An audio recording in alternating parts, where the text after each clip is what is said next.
Alright, today we're going to work on some steering upgrades for this 2005 LJ. This Jeep currently has a Rustys Offroad heavy-duty steering kit on it, which is an 1.5" diameter solid tie rod and an 1.5" diameter drag link, and it changes the factory style steering to a type that causes some problems. We got some tie rod roll. Whenever you turn the wheel left to right, the drag link pushes down on the tie rod because the rod ends are offset, which forces the tie rod to push down or pull up, which causes a dead spot on the steering wheel. And you lose a little bit of steering radius with this setup too. When you turn lock to lock, you don't get the full range of steering under certain conditions, and then I was having some issues with it binding up. When the suspension would articulate, the drag link would hit into the tie rod, and there were just, this joint wore out in very short order. There's a multitude of other issues. I've got bump steer on occasion. There's a lot of other problems with it, so I'm going back to a somewhat factory geometry steering setup. I'm going to use a Currie heavy-duty drag link, and the tie rod is made by Savvy Offroad. It uses the Currie heavy-duty joints, but this is a solid aluminum bar, 1.5" diameter. It will allow some amount of flex if you hit a rock or scrape over an obstacle, but it has memory to it, so it'll spring back and stay nice and straight. Super strong, much better geometry. It should eliminate all the bump steer issues because it's going to keep the drag link and the track bar at the same angle throughout the suspension cycle. So, the first step in this whole project is removing all this old steering stuff. So we're going to take all these rod ends loose and disconnect the drag link at the pitman arm, take the steering stabilizer off, and then once all that's out of the way, then we can start putting the new stuff on. And an additional thing that I'm doing with this new steering setup is I'm going to convert it to a high steer setup. So I'm going to drill out the driver's side steering knuckle so that I can mount the tie rod on top of the knuckle rather than on the bottom of the knuckle, how it comes from the factory. And that will give me an additional 3 inches of ground clearance between the tie rod and the ground when that's all said and done. Okay, so before I take all of this steering system off, the alignment on the Jeep right now is correct. The toe end is set correctly, the caster is good, all that. So before I take this off, I want to take a measurement from knuckle to knuckle to see what the length of this current tie rod is and see what the exact distance from the center of this steering knuckle to the center of that steering knuckle is, and write it down. And then when I put the new steering on there, can adjust it to make sure that that distance is the same. And I just measured it a few moments ago with the assistant, and the distance between the center of this steering knuckle and the center of that steering knuckle, it came out to be exactly 52 inches. So that is going to be the target when the new steering goes on. That distance between the knuckles needs to stay the exact same, so that the toe end is correct on the tires, so they're not pointed in towards each other or pointed out away from each other. They need to be pointed straight within factory specs. So that measurement, get yourself a pencil, piece of paper, write it down, because if you try to remember it, you will forget it. Well, at least I do anyway, because sometimes I start projects and I don't finish them for several days, and then I don't remember numbers after 2 or 3 days. So once that's written down, then you're ready to start disassembling, and you'll need to take the cotter pins out of the castle nuts on all the ends, and handy tools for that, needle nose pliers and some small side cutters to grip those cotter pins and pull them out, and then the correct size sockets to loosen the castle nuts. And sometimes for separating the tie rod ends, a tool like a pickle fork comes in handy. It wedges between the tie rod end and the steering knuckle, hit it with a hammer and it pops it loose. Same thing with the rod end on the pitman arm. Sometimes you may need to use a pickle fork to wedge in there to pop that joint loose once you've removed the castle nut. And then the steering stabilizer, that's going to need to come disconnected as well. I've got this nice Synergy clamp So that's going to have to come off of here. I'm going to try to reuse that with the new steering if it's the right diameter. And once all this is out of the way, then we can start prepping to install the new stuff.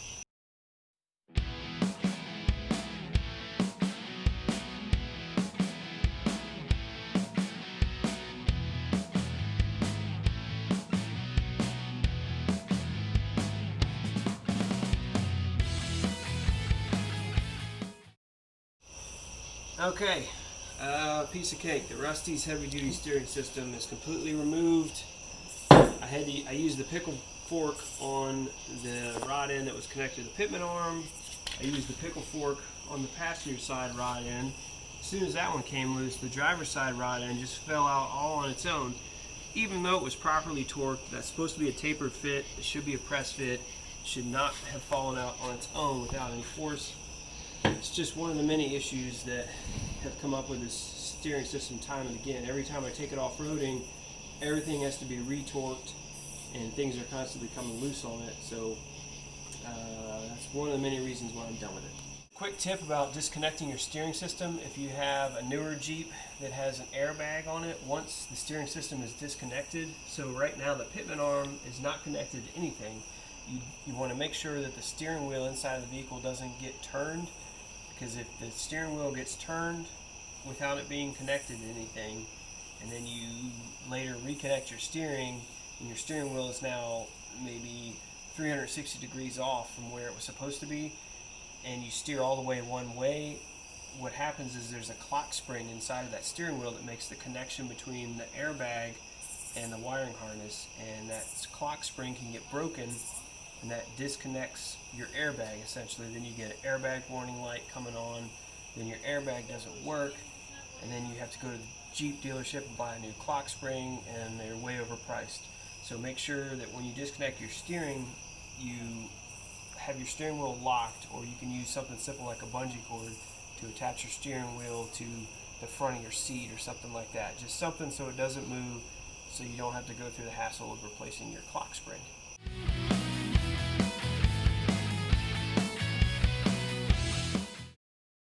Okay, the next step in this operation is an optional step. Normally, the way the factory steering mounts on a TJ or an LJ or any other Jeep with a Dana 30 front axle is the tie rod end goes up through the bottom of the steering knuckle.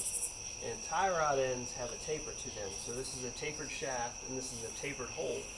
And when this tapered shaft is inserted into that tapered hole and you tighten the castle nut on the top, it squeezes it up in there and then becomes a press fit, and that helps it from coming loose and having any sort of movement in there and falling out and causing problems.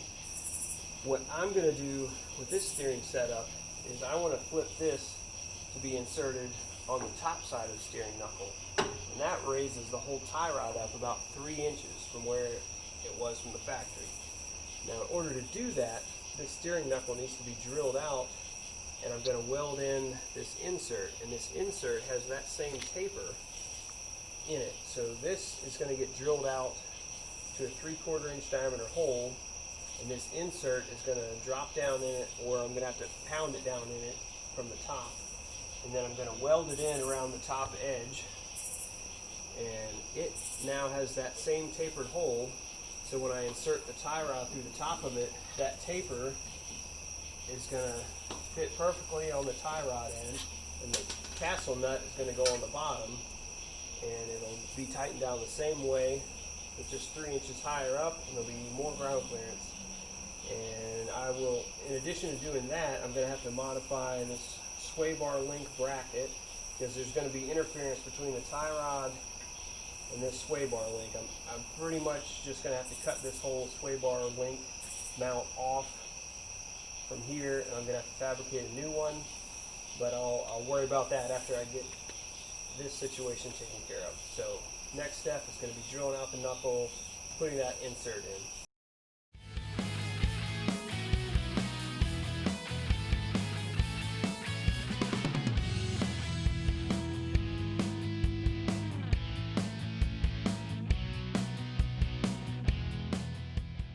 So it turns out my 3/4 inch drill bit was not super sharp anymore. I must have dulled it last time I used it for something. So now I've got it rigged up here and ready to sharpen in the drill doctor. So once I get this bit sharpened, then I can get back to drilling out the steering knuckle.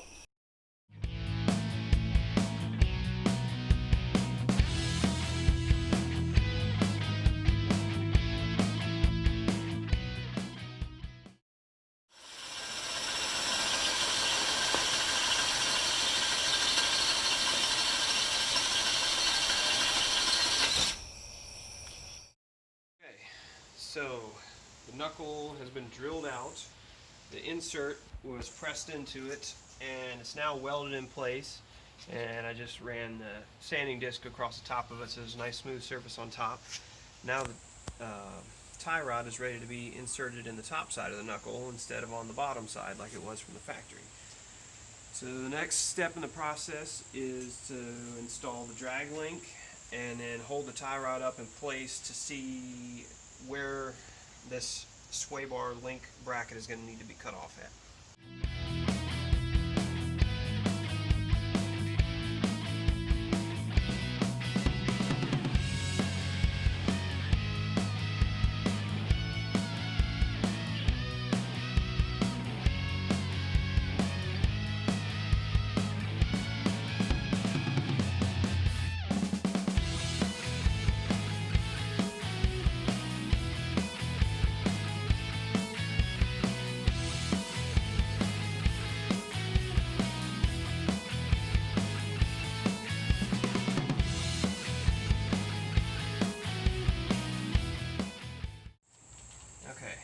Drag link is now bolted in place. These castle nuts are just snug, they're not torqued down yet. I believe the torque spec on all these rod ends is 55 foot-pounds. I'll go through and torque down all of the tie rod ends at the same time once everything is in place. This is going to be the part where I have to figure out how much clearancing needs to be done on this bracket.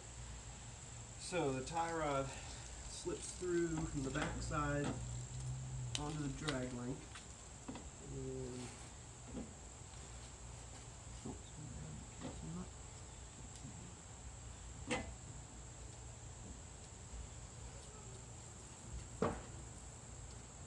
That's just loosely in place for now again. So what I want to see is where it's going to interfere with this bracket. It's going to need to go in top of this knuckle.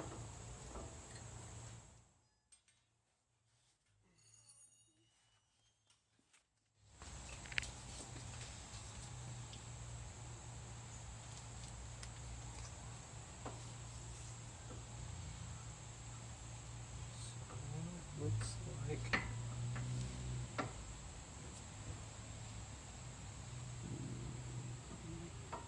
it's definitely going to be some interference.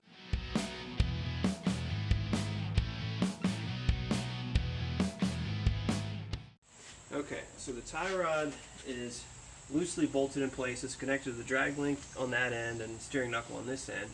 And you can see how close it is to this sway bar mount bracket right here. So when the wheels get turned, it's going to swing this way, and this tie rod is going to run right into this bracket. So I'm going to do some grinding on this and clearance out this bracket as much as I can, and then I'll check with the steering and see how close it's going to be to determine if I have to completely remove this bracket or not.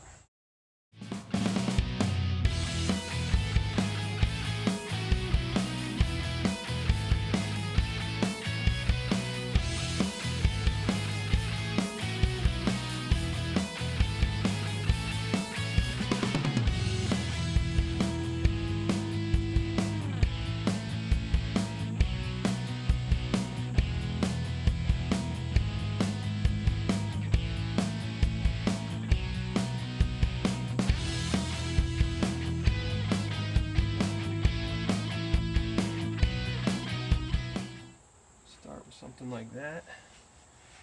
Grind off that much material. See if that gives us enough room.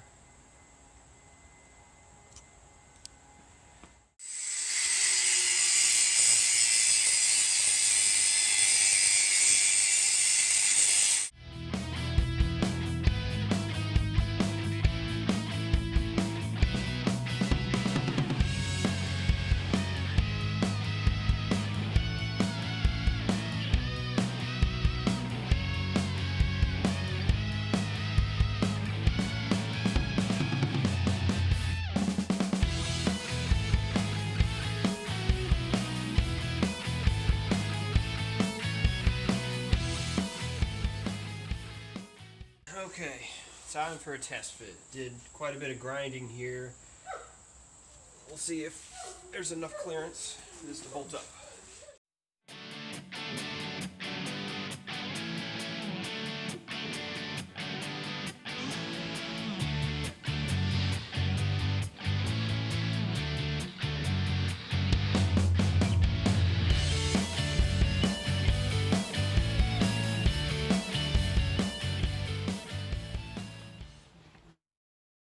Still looks like it's gonna hit. I'm gonna have to grind some more off, but it's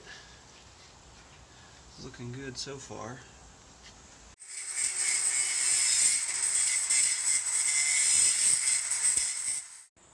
Okay, the grinding is done on this sway bar link mount. Had to grind quite a bit off of this bracket, and also had to grind a little bit off of this lower spring perch. So when the wheel is turned all the way to the driver's side, there's just barely clearance all the way around on the tie rod now. Because I had to grind so much off of this, it's not very structurally sound anymore, so I'm going to have to make a brace for this to reinforce it, or make a whole different mount at some point. I'm not going to do that for now. For now I'm going to leave it as is, so I'll know where the original location of this mount was, so if I make a new one I can make sure it lines up in the right spot. So now, next thing is going to be torquing down all the castle nuts on the tie rod and the drag link. And they are supposed to be torqued to 55 foot-pounds, and then the cotter pins go in.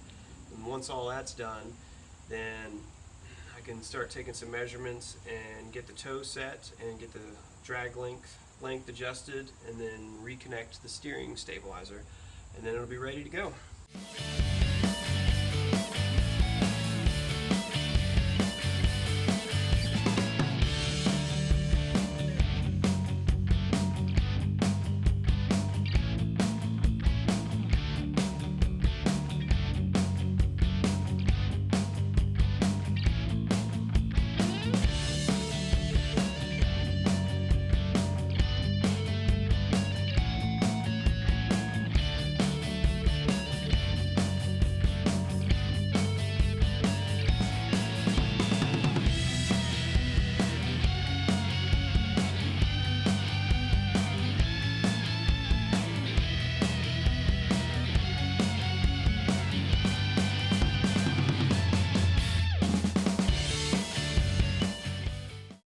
All the castle nuts are torqued down to spec, and all the cotter pins are in. I had a little bit of a hang up on the one on this side. Since it has that insert welded in, it added a little bit of thickness to the knuckle. So when I torqued down the castle nut on this, the hole for the cotter pin wasn't sticking down quite far enough to get the cotter pin to line up. So I had to torque it down a little bit over what the torque spec is. And I used a thinner cotter pin too to slide in there once the hole was partially uncovered. Yeah, just something a little bit unexpected, but anyway, that's on there now, and all the rod ends are lined up in the right plane. They're not twisted at any weird angles. They're all in a neutral position. And so the next thing I'm going to do is put this wheel back on, put the weight of the Jeep back on the wheels, and then I'm going to adjust the tie rod to set the toe in, and then adjust the drag link to center the steering wheel. And we'll use our measurement that we wrote down somewhere. I believe it was 52 inches if I remember right, but I wrote it down in case that's not right. The Jeep is now back on the ground, tires mounted, and took our measurements from knuckle to knuckle and set the tie rod length to get it exactly to that same measurement that we had before. And then the toe in was double checked by using a tape measure to measure off a reference point on the front edge of the tires, and then that same reference point on the back edge of the tires, and then you can tell whether the tires are pointed in or pointed out. And the toe in spec on these Jeeps is pretty low. It's something that's like 0 degrees up to maybe 1 degree or 2 degrees of toe in. So we double checked all the measurements so the toe is set correctly. Jam nuts are tightened down on the tie rod so that that's locked in, and then the drag link, there's an adjusting collar on the drag link that you can adjust to change the length of the drag link, and that will help center your steering wheel, so your steering wheel is pointed straight ahead once you have the toe-in set. So all that's been set, and these pinch bolts are tightened down, so this threaded collar is clamped down, so the drag link length is fixed now. So the final thing that needs to be connected on this steering system is the steering stabilizer. And the Currie drag link comes with a mounting bracket that is designed to mount on the back side of the drag link, and it uses these U-bolts to hold it onto the drag link, and then there's a stud that would go on the back side of that drag link, and then the steering stabilizer would mount on this stud. But I'm not going to be able to use this bracket because with the tie rod being much higher up, this bracket mounted right here, the nuts are going to stick out past the back edge of the drag link. So when the suspension cycles, there's a potential for the nuts that hold these U-bolts on are going to interfere with this tie rod. And to avoid that happening, I'm going to mount it in a different way. Instead of mounting the steering stabilizer onto the drag link, I'm going to mount it onto the tie rod, and I'm going to reuse this heavy-duty clamp that I had from the other steering system. This is designed to fit on an 1.5" diameter rod, and this tie rod is 1.5" diameter. So this will clamp over top of there, and there's a bolt that will go through from the top side, and that will hold the steering damper in place, and it'll be lined up in the right spot. So I'm going to stick this on here loosely, and then turn the steering wheels all the way one way, all the way to the right, and make sure that the steering damper is about 1/4 inch shy of bottoming out, and then I'll lock everything in place there, and then steer the wheels all the way back the other way to make sure that it's not overextending the steering damper.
Okay, the steering stabilizer is now mounted, and I turned the steering from lock to lock both directions to make sure that nothing's going to interfere.